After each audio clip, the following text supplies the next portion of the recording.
Uh, Warm welcome to all our viewers. I'm Bhargav, and welcome to the second episode of NITT Chronicles.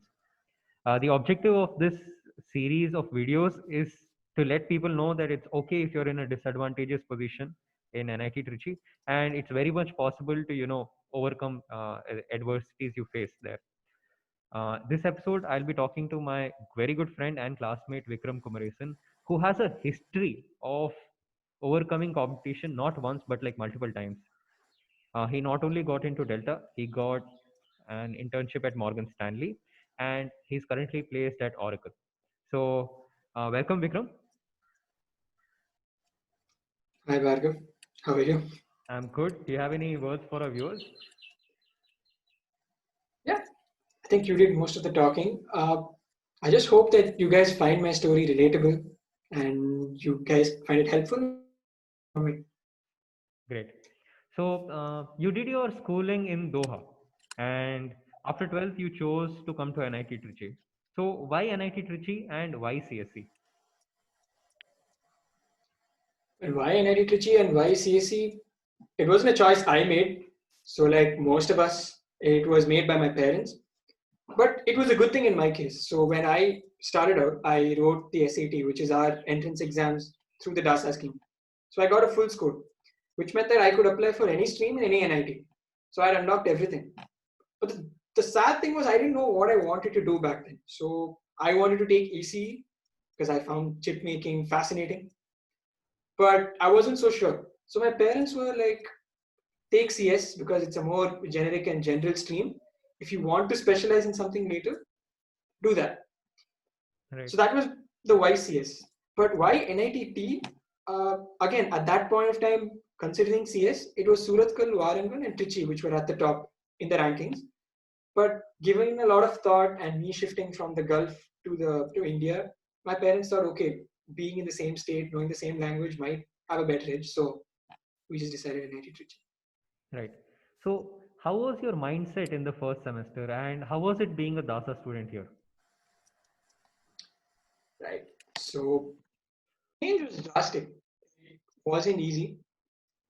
I mean, there is the physical things that change, the climate, the people, the culture, and all that. But that was all adaptable. I could adapt pretty quickly. What was really scary was the shift in competition, the people around you.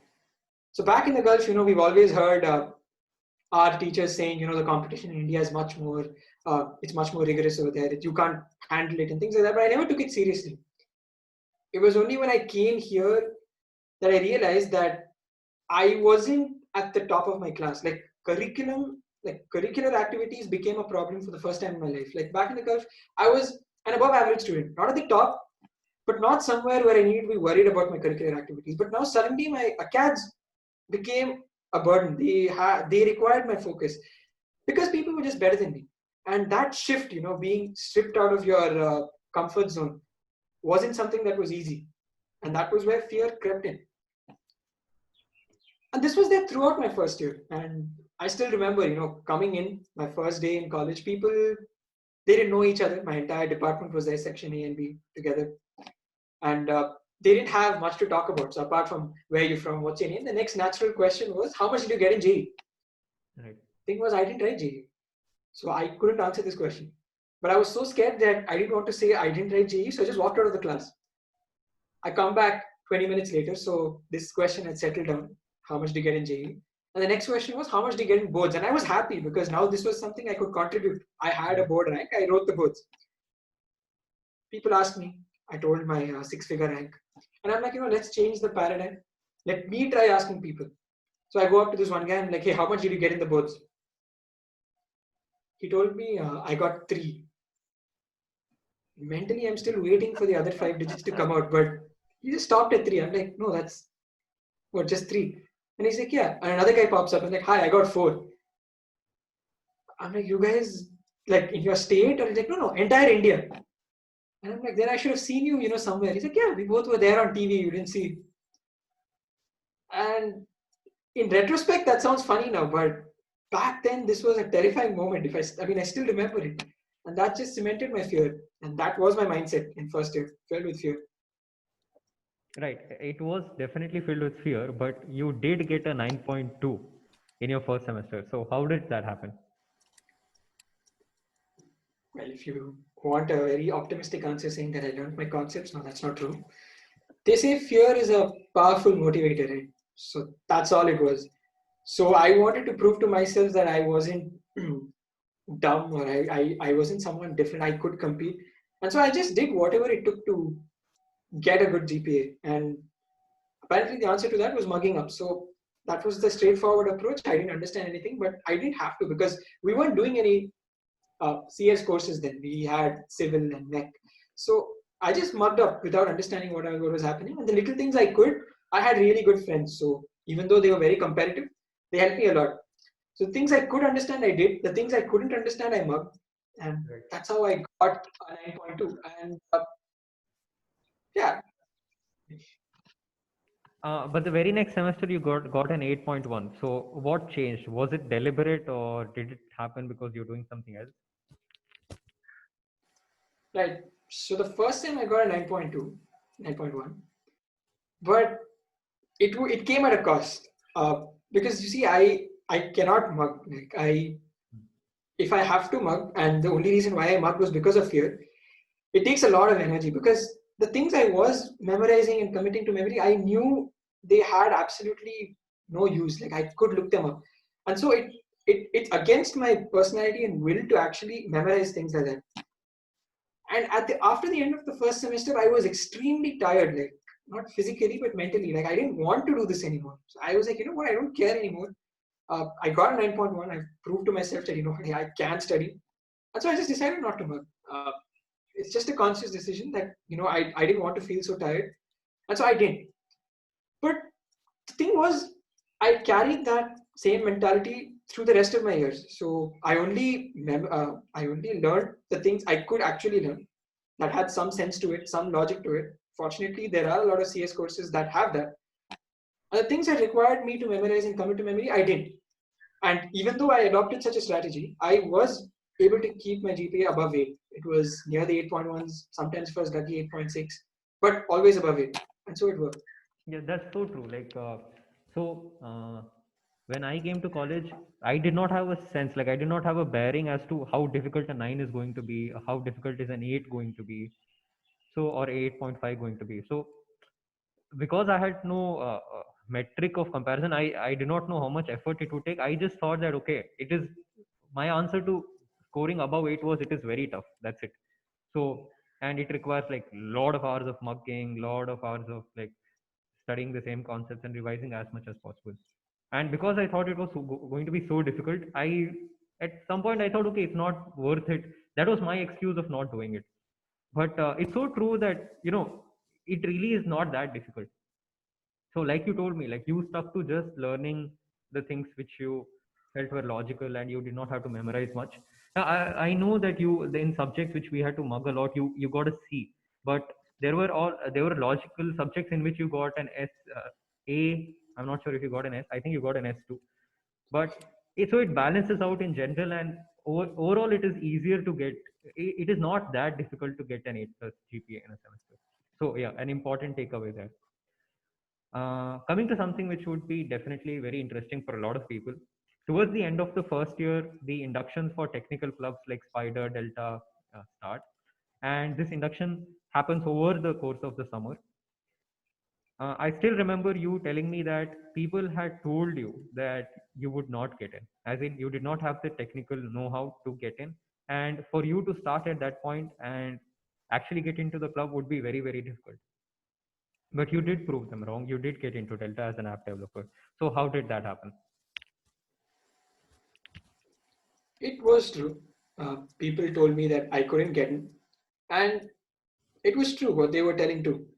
Because I started from scratch. I didn't even know what profile I wanted to. In fact, the only reason I took app dev was because there was a lot of competition in web dev. I didn't know what Java was. I had never programmed in Java. I didn't know what Android Studio was. So that's where I started from. Hmm. And them telling me that I couldn't get in back then was the truth. And to be honest, I didn't take it as discouragement because I knew it. And I knew this because I had been in this position many times in my life where, I've started from absolute scratch. and I had to progress forward. For instance, my speaking uh, career, if you will, in Toastmasters. Before, when I started, I was a silent kid. I didn't know anything, and people told me you wouldn't win anything. And that's what I told myself, but I proved myself wrong. When I went to the gym, I struggled to do a single push up when I was back 4 years ago. I couldn't lift an empty bar. I told myself I would never be able to lift heavy, but I proved myself wrong. So this was another opportunity to prove myself wrong. So because I had proved myself wrong multiple occurrences before, I didn't take this as discouragement. Right. And instead I asked them, okay, where do I learn from instead? Like, where do I go ahead with? And they gave me resources. Again, people are really helpful. So they may say things, but they help me a lot. So they gave me resources, pointers, and there was an entire summer. So I learned. So three important takeaways here. Like, uh, you did not really take the negative comments as discouragement, because you were like, yeah, that's the truth. There's no point in feeling disappointed about it. But and what you did next is you owned the learning process instead of feeling bad and whining. You asked them how to go about it. And I think the third one, which mentioned, it's an implied point, is you put in a lot of regular effort throughout the summer. So a natural question next would be, how was the induction process like, and what did you do when you did not understand what to do, and how difficult was Right. So a typical induction process in most tech clubs, I'll be talking about Delta in particular, would be you'd have a series of tasks, usually three, and a project over the summer. Now, it? unlike courses which we have in classes which require a lot of memorization, the Delta tasks are not like that. So in courses, people spoon feed you, but for tasks, there's no one spoon feeding you. Instead, the tasks are designed in such a way that it's not a curve, it's not a gradual curve, it's like a step. So the difficulty is really increased, but the first task is really easy. The next task is more difficult, but less difficult than the third task, and the third task is the most difficult. So the way you learn in Delta or for any tech club is that you have to find your own resources. So the problem is given to you first, and then you find resources. You have to do that, and then you implement a solution.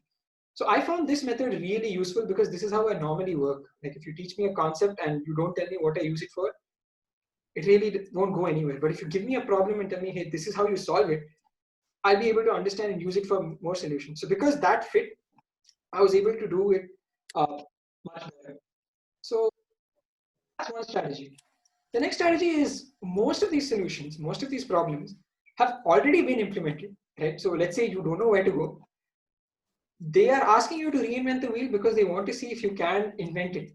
But if you don't know how, I mean, there's a site called GitHub, secret. Most of the solutions are already there.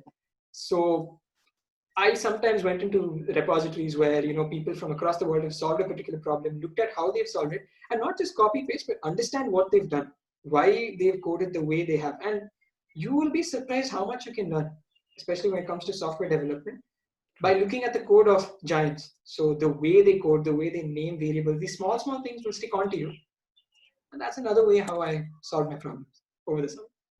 Right.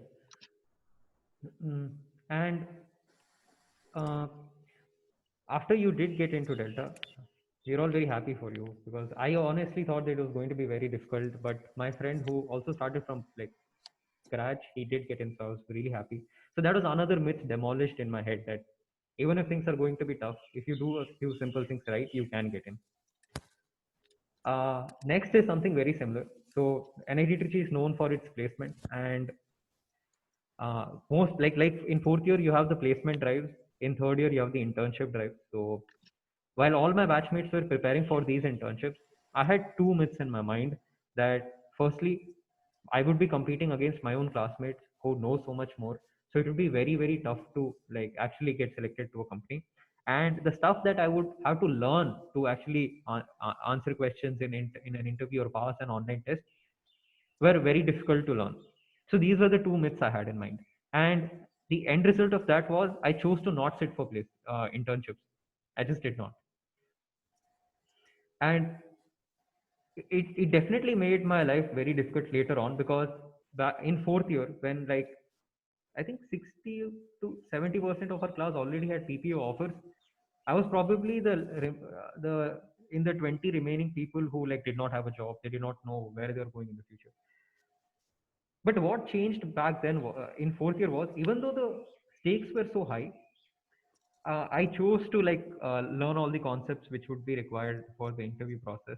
I started actually solving problems on Deet code, and these both are things which I thought were not, I couldn't do it.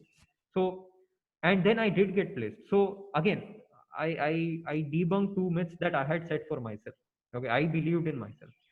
So how was it for you? Uh, how did you approach the internship process, and how did you land your internship at Morgan Stanley? Okay. So before the internship process actually began, our seniors clearly told us what was coming. So it wasn't like an exact black box. I knew a rough set of companies that were coming, how they were going to come, the frequency and all that. I mean, it's pretty consistent over the years. The process, so there's an online test, then there's interviews, the HR, the tech, and then you get the offer. So that was very clear to me. And I also had a series of a PDF of over like 400, 800 problems to solve of frequently asked questions. And just to get it really clear, it was like, again, like last summer I knew nothing. This summer also I knew nothing. I didn't know anything about algorithms or data structures. I mean, yes, I was in Delta, I had spent a year, but the work that we do there is much different from the online test that we are tested over here. Here it's core algorithms, pure data structures, and there we usually just build stuff from existing frameworks. But here we are asked to implement it. So I wasn't really fluent with this. I did not know algorithms. I did not know data structures, but I did know that people were much better than me. And again, they told me that it's going to be difficult. But by now, you know what happened. I did not take it seriously. So what I did over the summer, so that's the beauty of summer. It's like really 2.5 months long, and you can really learn amazing skills during this time if you spend it properly. And that summer, I devoted it to data structures and algorithms because I knew nothing. It was tough. I won't say it was easy. I'm not going to lie. None of the things that I did were easy. They were all hard. Uh, the first 20 problems or so, it took like a whole day, maybe, like each problem. I did not understand what was happening, why I was doing it. But after doing 20 problems, uh, you kind of realize, you kind of form mental understandings of the subject. And how I understood was, and which is the truth, is that algorithms is divided into certain categories. There are certain strategies. So each problem can be solved by one particular strategy. There's dynamic programming, there's divide and conquer, there's a set, devoted for sorting. And so now the question is not solving a problem. So you don't approach a problem for just solving it. You try to group it. So after solving 20 problems only, I got this insight like, wait, I'm approaching this all wrong. I'm not supposed to think of a solution for this. I'm supposed to generalize it. So which bucket does it fall under? And once you figure out the bucket, solving it becomes really easy. And fortunately, I got that after 20 problems. But those 20 problems were really hard. Right. So the rest of my summer became slightly more easy, apart from those 20 days, because now I had an insight and I started enjoying doing things like this. But don't get me wrong, I am not a mathematical person. You will never see me, sitting with a book of CLRS or something. But what I really did like about algorithms and data structures over the summer was that you didn't really need to know that much math to appreciate it. So after looking at merge sort and heap sort, and then looking back at the sorts you learned at school, when you can clearly see that this is better than that, that's enough to interest me. Like, I'll be like, okay, so you've given me something, like you've proved it to me. So that's how I learned. So that was my practice. That PDF was the only thing I did. I was interested, I was happy, and I came to college and companies started coming. Now it's not a fairy tale story, so it did not go really easy. I did get rejected multiple times on the online test because I really am not good. I'm not performant when you put a clock in front of me. There were rejections, but I didn't take them. It was hard. I'm not going to lie. I did get upset.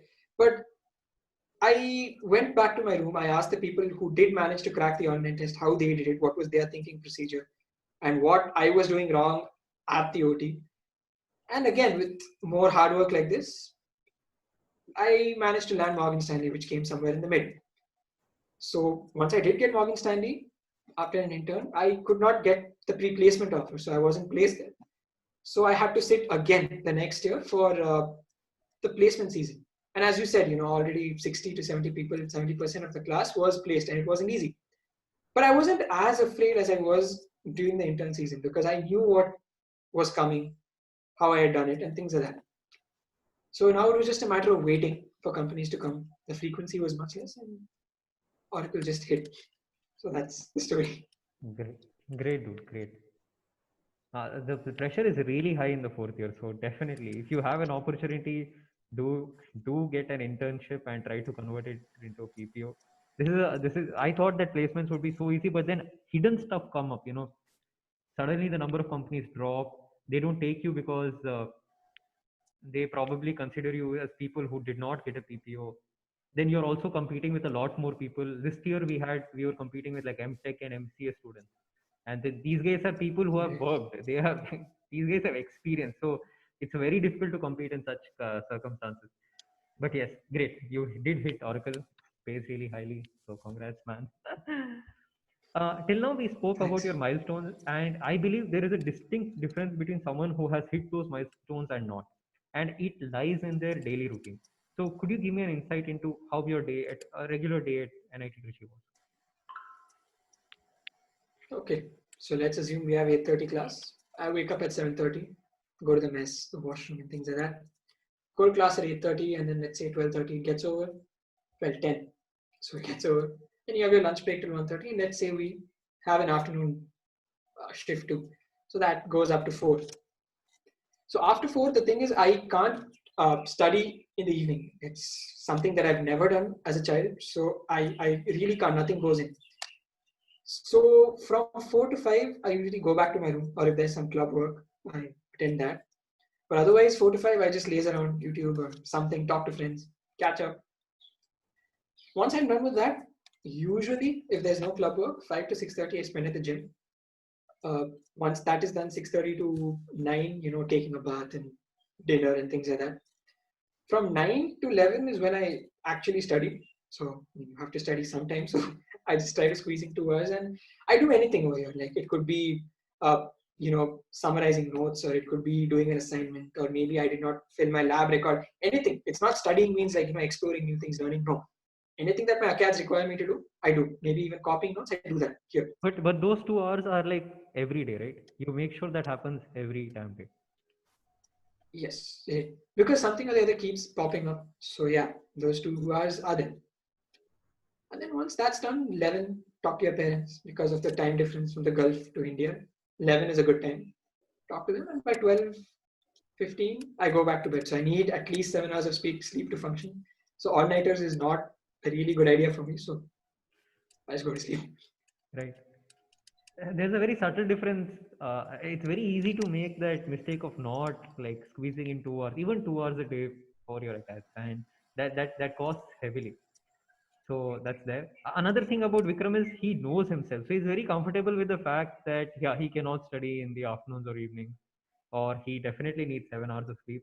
And I think his routine is based on restraints like this. I'll elaborate on that later. And follow-up question. So I geek out on productivity tools. I try to use Notion and try to like explore what all we can do with tech tools. Do you have do you use such tech tools? And uh, what are your practices to stay ahead in academics? Tools, I just stick to Google Keep. So ever since I required a tool, I used Post-its. That was my first physical tool that I used in high school. So I just stick Post-its like on my desk or something. So whenever I come, I make it a. I mean, over time, it just became a forced habit that I have to come and give it a glance at least every hour, so that I don't miss out on anything. So now that thing is just being continued on my phone. So Google Keep has this widget that just takes up an entire screen. So it's like a table with notes on it. That's the only tool I use. Right. Uh, Techniques I use to keep my accounts is that I do my own assignments, right? So that's one thing I Very do. important. The thing is because it's not that I mean I know copying is really Easy fast to and get the fast. job done. Yeah, but the thing is I take assignments as a chance to summarize notes. Right. So the only reason the reason why 2 hours is enough on any day, even maybe before an exam, maybe 4 hours is all I study for, is because I don't mug up. So 50% of the portion is down. So I've already lost my chance to get an S, but I don't care because I really can't mug. So that's one good thing. And some courses, like let's say Automata or something, there is not really much to memorize. So these are courses where you would require more time, and this is where summarized notes come handy. So when you tell me to do an assignment, a classwork or something, I solve it, and to get the solution, I generally don't like reading books because they're big and that text is too small. So the good thing about being in NIT is that we follow a curriculum that's almost like 30, 40 years old. And the good thing about that is that there are a lot of resources out there on the internet. So there's Coursera, there are people, there are graduate students giving you talks. So I just listen to them when I'm doing an assignment, solve the assignment, and then condense that at the back of my notebook. So the front of my notebook usually has nothing. It's just class notes that I have to write, to show that I'm paying attention in class. But the real magic is in the back. So I condense my notes over there. So my weekly test 1 would be maybe 3 pages. Weekly test 2 would be another 3 pages. And then maybe assignments would be some more. So by the end, when the exams come, I just have to go through these notes, and this would take like 4 hours at max. I will not go through those courses again. I will not open the textbook again. I make it so that I only open my notebook before my exams. And that is why I can not pull all-nighters. It's, as you said, it's a restraint. I can't pull all-nighters, and this is what I do to avoid it. That's pretty much it. It's nice how you that you don't want to sacrifice sleep, because sacrificing sleep is painful, dude. Every exam, every time I pull an all-nighter, I would be like, no, this is so painful that I'm not going to do it again. But then, yeah, the difference is that you made sure that you study every day for at least 2 hours in order to avoid those all-nighters, which I didn't. So that's a very good takeaway there. And your summary notes are really magical. Like, I know that I have seen your refined notes which you write like at the back of your book, and uh, they really capture the concept. Okay, like I have a habit of trying to make very beautiful notes. But the difference between your notes and my notes would be, my notes would be appealing like visually, but your notes like really capture the essence. Like they capture the concept and they leave it at that. So it's, yeah, it happens a lot of times when before the exam you would be like going over multiple things, and then Vikram would just pop in and talk to you for like 15-20 minutes, and then he would like, I would be like, okay, is he pretending if he knows or not? And then like even if you ask him some questions, he'll be able to help out. So definitely summary notes work. Okay. And using the opportunity to do assignments as a learning to learn is again a very, very good thing. Yeah. I did not do any of my assignments on my own, which I regret a lot. So please do your assignments on your own. Right. We spoke about your milestones. We spoke about how you achieved those milestones. Something which we don't talk about are are the regrets we have from our journey at NIT teaching. So, do you have any regrets? Not at the top of my head. No such regrets, because I knew what I could do, what I couldn't do, and I did the best I could. So no regrets per se. Nice, man. It's really nice to have a friend like this who is very secure. Like he knows what he can, what he can't, and but whatever he knows he can, he does very good at that. Uh, it's a very stark contrast to me. Like I want to do a lot of things, and then I would get pressurized, and then I would have my own self-limiting beliefs, and like probably not end up doing what I wanted to do. So yeah, you have two people on the screen, and you know whom to follow. He's my role model too. So okay, we'll conclude the discussion with our last question. Three takeaways for anyone listening to this conversation. Right. So the first takeaway would be work hard. So especially for me, who someone came over here, and I see a lot of smart people around me, and what I take maybe hours to do, they can solve in minutes. Uh, that is not smart work. It's just that they have developed that ability through hard work, that they're able to make it look like it's smart work. So when you feel that you're slower than the others and you are not as good as them, don't worry. Just work hard, because hard work works. I started from scratch multiple times, and I just like put in effort, and I managed to do it. So just work hard. Right. takeaway would be a privilege, right? Could So you repeat that? when I came to camp, don't give extra privilege. Okay. So when I came to campus, I had this notion that PhD and the title of doctor, You mean professors? they would know everything. No, I'm not pointing fingers here. They would know everything. Majority of the time, it may be true, but there are people who do not live up to that standard. So don't have illusions like that. Don't have a mentality that if he has this title he has to know this. I will give him that respect, or I will think of him differently without even testing all that. And this applies to students too, right? People can call themselves many different things. If you go to their LinkedIn profiles or their resumes, they may have a lot of different things, but that may not necessarily mean they have the skills. So always test before you form that judgment in your head, and that also applies to you. So when you call yourself something or you give yourself something, analyze whether you really deserve it before calling yourself that. In my case, I'm afraid of everything. So before I give myself a title, I'm scared that people will form that judgment and put me in a place where I don't want to be. So in my case, I have fear to back that. But if you don't have some mechanism of doing that. Okay. And last would be just be curious and keep learning. When I was in school, I used to ask a lot of questions. When I came to NIT, it slowly died down. We all know why. Because your mind just, adapts and evolves, and it's like, why should I ask questions if I'm not going to get answers? And that's okay. Asking questions, I do not mean just to people. I meant through the internet, to your friends, to a club member, at your internship. Just be curious. So if you know that you're not getting an answer here, find a way to get it, because those small questions are really what will bring you to bigger concepts. So when I was in my intern, when people used to ask questions, I'd be like, oh, okay, he's asking questions, and I'm like, cool, I almost forgot how to do that. And I really enjoyed asking questions once again. And so don't let certain people kill your curiosity. Be curious, work hard, and don't give people preconceived notions. Don't have that in your head. And those are my three takeaways. Amazing summary. Amazing summary. Thank you so much for joining me today, Vikram. Talking to you every time, like this Thank is you. probably the shortest conversation we have had, but every time I talk to you, I take away something from you. So thank you so much for that. And to our viewers, I hope Same you pleasure. learned something, you got a better clarity of, and yeah, clarity is what I'm aiming at. So if you got that, I think the purpose of this video has been served.